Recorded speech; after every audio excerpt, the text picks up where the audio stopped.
Welcome back to Excel Highway, where we're all about boosting your productivity and making your work life a whole lot easier. I'm Elad, and today we've got an exciting topic that's going to revolutionize the way you and your team handle time tracking. Now, we all know that keeping track of your time can sometimes feel like a daunting task, but fear not. In today's video, we're diving into the world of Google Forms and Sheets to show you how to streamline your time tracking process.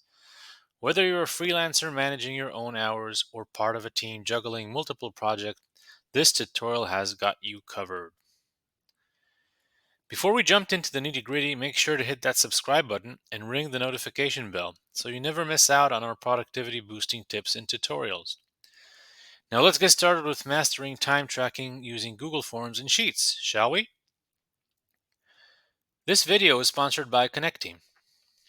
In this section, we're going to dive into the core of our time tracking system, from the initial data input to the automated magic happening in the background. Google Forms and Google Sheets work hand in hand to make time tracking a breeze. First things first, let's talk about Google Forms. Think of it as your digital assistant, designed to effortlessly gather information. For our time tracking needs, it becomes the gateway for data input. Here's the beauty of it. You get to customize your form to capture exactly what you need. Date, project details, hours worked. It's like tailoring a suit, but for data collection. But what makes this process truly seamless is the integration with Google Sheets.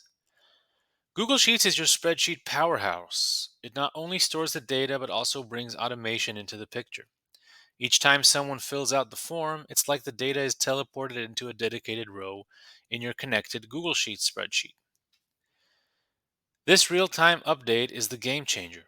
No more manual data entry, no more delays. It's like having your own virtual assistant, tirelessly managing your time, tracking data while you focus on what's most.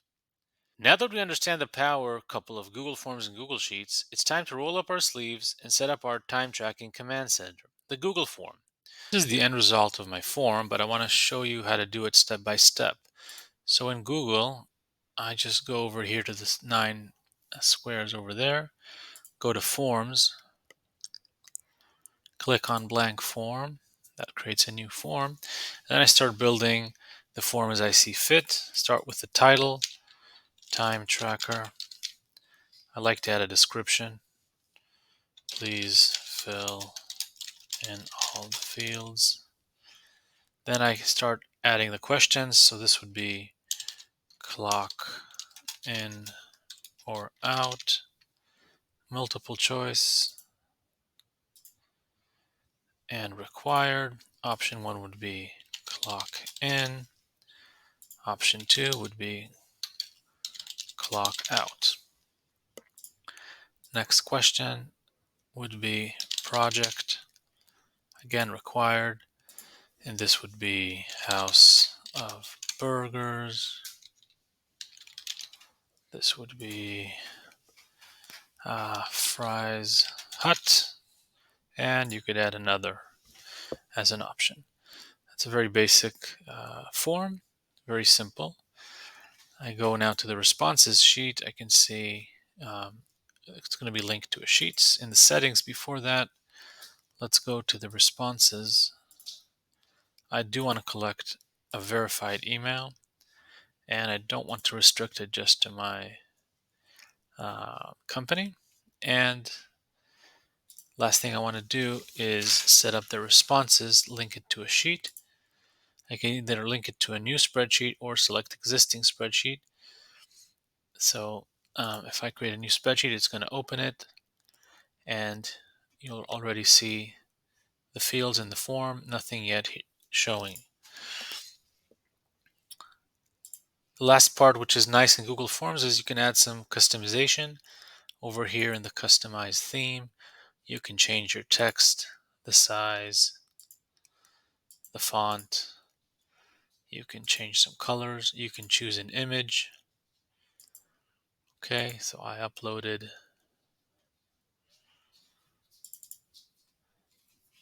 picture from Canva. I could use that. on top. And it's always recommended that you click on preview so you get a view of how this form would look when you start sending it out. Mark this, clock in, clock out, and the project, submit. That's our first response, and we're already going to see a line populate over here. Today's video is sponsored by ConnectTeam. ConnectTeam is an app that simplifies all of your business operation management needs. It's a perfect solution to manage, train, and communicate with your non-desk employees. I'd like to show you how easy it is for your employees to use the mobile app to report their clock in and clock out. So in the mobile app, here on top, I click on time clock. Click on start shift, select which location, and that's it. When I'm done, I click on end shift,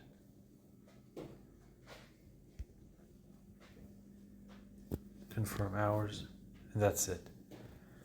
I can also click on my requests, add a new request, and add a time off request for a certain date. Let's say tomorrow for 8 working hours. And right here, vacation. Send for approval. Here I'm using ConnectTeam's desktop view, which is especially useful for the manager, and I have access to all my employees' clock in, clock out, vacations, etc. I'll jump into the time clock feature, access the clock, and it shows me today's information. I want to go to the timesheets, and I can select a range from the beginning of the month. I can see the breakdown of my employees, hours, regular hours, overtime, paid time off, and total pay. I can see the total hours per customer or per assignment in a very easy way. I can drill down into a specific employee's information per day.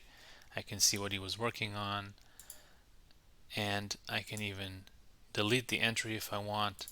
I can adjust the hours. I can add a manager note. I can look at notes that employee wrote, which is a great way just to communicate as a team. Now, assuming everything is okay with the timesheets, I can just approve the hours, and after the hours are approved, they can be exported to your payrolling system for paychecks processing. So very nice, very easy way to look at your employees' information. If you want to adjust your employees' wages, you just have to go to the profile. There you go, the profile. You have the payroll sheet, and you can define what is their hourly wage and if they're working per hour or globally. I really recommend that you use ConnectTeam for all your daily operation needs. Please use my affiliate link in the description. You can start now for free. Now that the form is ready, it's time to move to the next step, which is sending it to our employees so they can fill it out. It's very easy to do. You click on the send button and you click on your email. This is my second email. Subject and message will be automatically populated. You can include the form in an email and you click on send. That's all you need to do. Now that employee will have the form in his email. He'll be able to access it from his desktop or from his mobile. And I do want to show you how it looks on the mobile so people that don't have computers can still use this to clock in and clock out. Now that you created the form and shared it with your employees, I want to show you that they can even fill out the form using their mobile phone. So I got the mail and I see that I've been invited to fill out the form. I click on the link. I go to the form, time tracking form. I confirm that it's me. I clock in, House of Fries, submit. That's it. 2 seconds, and I've filled out my clock in. And of course, I can always go back to this form through the email or save a bookmark of the form, of the Google form, and I'll be able to always clock in and clock out. All right, this is the interesting part. Let's deep dive into the Google Sheets file that takes the form responses and basically scrubs the data so we can do something with it. So these are the form responses that I created as an example. These are all mine, but I just created different emails and added a clock in, clock out, and different customers. And immediately you can see so some of these rows are colored in red. And these mean that these have issues with the data. Either there's a sequence that's wrong, so you have a clock out before a clock in, or that person clocked in place number 1 and clocked out in place number 2. So both of these are mistakes. You can see it in this example. I clocked out uh, before I clocked in. Okay, so I'll show you how I built this, of course, in this tutorial. So this is the first one. This pulls each response from the form. You get it as a new row over here. Lists is where I have a list of emails and names, so all your employees, you can address them by their name and not their email. The weeks, this is how I want to be able to build a filter to look for last week and current week. So I have today, which is today, last 7 days, which is showing me last week. I have current week and last week. So current week, that's just the year, concatenate, underscore, concatenate, week number. That's going to give me the year and the week. And I know that this is the current week, this is the last week. So I'm going to use that. Original data, I'm using offset through the entire range. And the reason I want the original data, because I want to know the row number. So I want to understand what row this is, because I'm going to use that later to color it. So when I'm bringing back this number 16, it means this row, and I'm getting it from here. Okay, so this is the row number. I have the key, which is the concatenate of all 4. This gives me a unique identification of the form response. Data analysis, that's the most complicated sheet of them all. First, I have the information, but here it's sorted.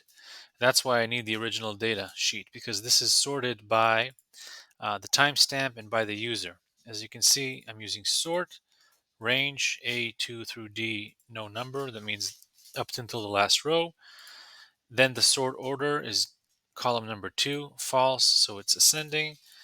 And then column number 1, and true, which means descending. So that's how I get basically a range sorted by the date and then by the user, because I don't want, I want basically to have the clock in, clock out for this user in the right order. So that's the information that I have. Then I have this area here that's colored in gray, which eventually the end result for this area is 2 or 3 outputs. First of all, the name. I'm using simple VLOOKUP. The time for this row, or for this, let's say for this report, and whether or not this line is okay, as I said, from a data perspective. So how do we do that? The name, that's a VLOOKUP. VLOOKUP to the email, go to the list sheet, columns A and B, and the second column. Right, that's pretty basic. I hope this is very clear. Original row, I'm going to VLOOKUP, a concatenate, or a combination of all 4 endpoint entries. So essentially, it's similar to this key. So it's these 4. I'm concatenating them and finding the value. So now I know the original row. This is the last one, so I'll get to that later. Now these 4, I'm going to check if this part checks if the row below it is the same user and the same order. And this row checks the opposite of the row above it. Why? Because I want 2 rows to be addressed as one. So it's either the clock in is here and the clock out is there. Okay, so it's pretty simple. What it checks if C3 is clock out, and C2 is clock in. That's the right order. When you're the top row, that's a yes or blank. And the opposite for the row that's supposed to show the clock out. So the logic is when you sort it by date and user, you should always have two rows. One row for the clock in, one row for the clock out. Anytime that doesn't happen, that means you have an issue. The second thing I'm checking is the location or the customer or the project or whatever you want to use. So again, the idea is that you clocked in location or project 1, you're supposed to clock out from the same location. That's what I'm checking here. That's the second yes. If I have two yeses here or two yeses here, so look at the formula. First of all, if A2 so greater than 0, I only want to check for cases where I have values. Then I'm checking if the max for COUNTIF for this range and the COUNTIF is equal to. That just means either two or either these are two yeses. Then overall I'm getting a yes, otherwise no, and it's blank if it's an empty row. So when I drag the formula over here, it doesn't affect me. If I don't have that if, I would get no's also here, and I don't want that. Time, that's very simple. If there are two yeses here, okay, so it's clock in and clock out, then I'm basically checking the gap between the clock out to the clock in, multiply by 24 to convert this to an hour. Date, I'm going to take the date of the clock in. Year, week, similar to what we saw before. It's a combination of year and week number. So I get this string, and then I can just check if this value exists in the list. So it shows me if it's current week or last week. All right, so that's the, let's say, the complicated part over here. If you understood that, that's great. The conditional formatting is also pretty easy. Go to Format, Conditional Formatting, and the function is if L2, which is the column for the OK, equals no, comma 1, comma 0, and formulate it the way you see fit. For the range, I selected those 4 columns. But again, this is essentially, you shouldn't be in this data analysis sheet. It's hard to see, but I colored them in gray. So these are supposed to be like back-end sheets that you're not supposed to do anything. What I did over here is with a simple unique data analysis, I'm basically pulling up all the row numbers. Forgot to show you this one. So all of the row numbers that are no are going to appear over here, the original row numbers, right? And they're going to be pulled over here to this column. And here I have the same conditional formatting, only I'm using row number. So I'm using match row number, in this case 2, over here in column G. And if there's a value, it's going to be colored in custom. So if it has a match. So you see that's why 8, which appears over here, is a match. And the reason why I did this trick is because when you add another row from a response, what Google will do is just add another row like this. So you can't add formulas here because they will not be used, because if I drag a formula over here and I add a response, then this cell would be empty. So that's why I use this trick, and I think it's pretty useful because then you have one location where you update if you want to make changes. Last part that I have here in the Google Sheets is the dashboard that you can use. First of all, this section shows you today, the information for today. This section lets you analyze your history, and you have a notification here. Please check there are 10 data conflicts. Let's start with how this is built. So I like to use these kinds of things. Count if data analysis L. Basically, I'm counting the number of rows that have this column as a no. If it's greater than 0, I want to show the text. Otherwise, it's blank. Okay, so if once I fix all the issues, you'd see that there's not going to be any message here. That's a nice way to do that pretty simply without any app script or anything. And the text is just something and concatenate COUNTIF, which is the number of data issues, and concatenate the rest of the text. That's a very useful method to combine text and some sort of calculation. How is today being calculated? So the headers are just built in, and I have a simple filter. So filter the data analysis column E, okay, which is the column of the name. And there you have it, a And comprehensive here I guide to have time basically tracking with two Google Forms conditions. and Condition number Sheets. one is Remember, that the column system is N not just equals about today, tracking time, which is it's the about taking date control of your column, productivity. and column H If equals you found this yes. video Column helpful, don't H, forget to give it a thumbs that up is and the subscribe for more productivity hacks. clock in. I only want to Thank see you the for clock joining us in on this journey. Until next time, lines. I keep don't want to see tracking, two keep lines excelling. per person. So that's going to return the name of the person, the customer. Then I'm going to have the clock in and the clock out. So the clock in I'm pulling from column A, but the clock out I'm going to use a calculation with the time. So the time, same formula for column M, and basically the clock out is the clock in plus the time divided by 24. Okay, and I'm pulling this formula all the way, but I don't think we'll have so many lines, but if you need, you can drag it more. So tomorrow this would show different lines if and if you can, of course, instead of today, change this with a date that you want to see. So this could be instead of today equals some sort of cell with the date. But I think it's nice that you always have a visual of the updated information. This is a simple pivot table. Okay, so you have a pivot table built on the data analysis. If you're not familiar how to create a pivot table, I like to highlight all the columns, click on Insert, click on Pivot Table, New Sheet, or Existing Sheet. And what do we have over here? Sorry. So we have the name of the person, and we have the date, and we have, what else do we have here? The customer, of course, and the time as values. And as you can see, you can decide if you want subtotals or not. Okay, you probably want at least subtotal for the name and the date.